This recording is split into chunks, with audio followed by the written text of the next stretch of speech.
నమస్తే, welcome to ANCT news. ఇంకా వార్తల్లోని వివరాలు చూద్దాం.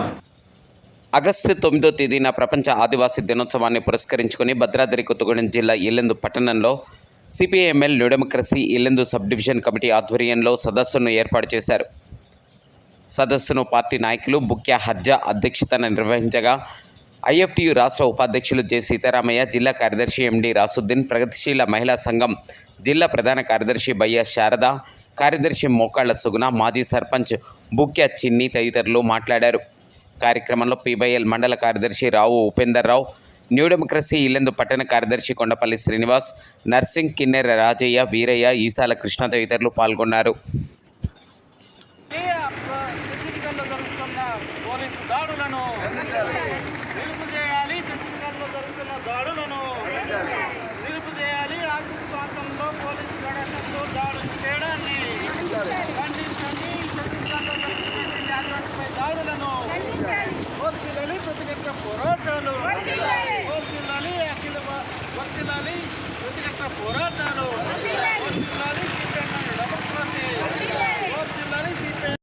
ఆదివాసుల జీవనం ఉంది అని వేస్తున్నా. నిజమే, ఒకప్పుడు ఉన్నటువంటి ఆదివాసి ప్రాంతంలో వలసలు లేకుండా ఆదివాసి గుడాల్లో ఇవాళ ఎంతమంది వలస వచ్చి జీవిస్తున్నారు. 2011 లెక్కల ప్రకారం ఇవాళ మన జనాభా సుమారు 29% ఉన్నది. 9% వరకు. ఆ రాజ్యాంగం ప్రకారం 9% కల్పించగలుగుతున్నారా? కల్పించలేదు. లేదు, 6% ఎందుకు కొనసాగిస్తున్నారు? 6% కాదు, 11% రావాల్సినటువంటి ఓటా ప్రకారం ఎందుకు ఇవ్వలేకపోతున్నారు?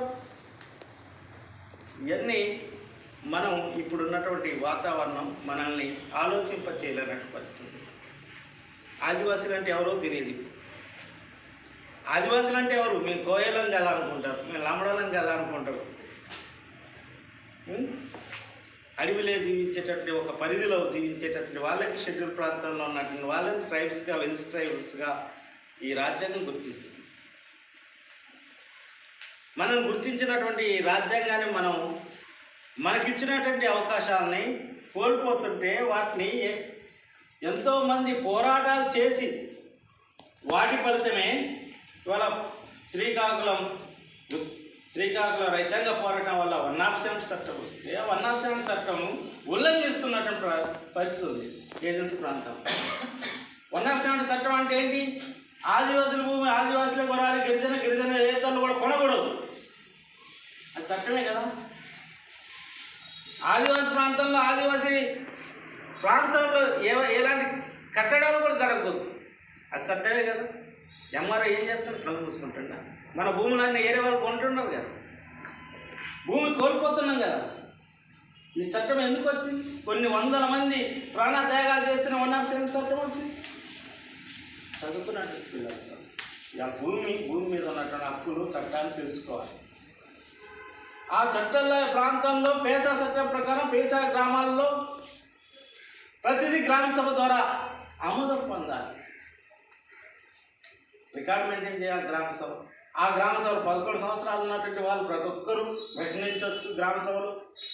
ఆ గ్రామ సభలో తమ అభిప్రాయం చెప్పుకోవచ్చు.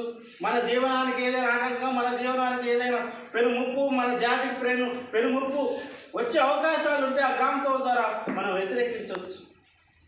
వాక్ స్వతంత్రం ఉందని మనం అనుకుంటున్నాం. ఆ వాక్ స్వతంత్రం ఉందని అనుకుంటాం చదువుకునేటువంటి వాళ్ళమే.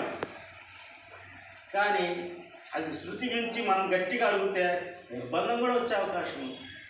ప్రభుత్వాలు నిర్బంధిస్తాయి, కేసులు. వార్తలు ఇంతటితో సమాప్తం. తిరిగి ప్రసారమయ్యే ఏఎన్సిటీ న్యూస్లో మళ్ళీ కలుసుకుందాం. అంతవరకు సెలవు. నమస్కారం.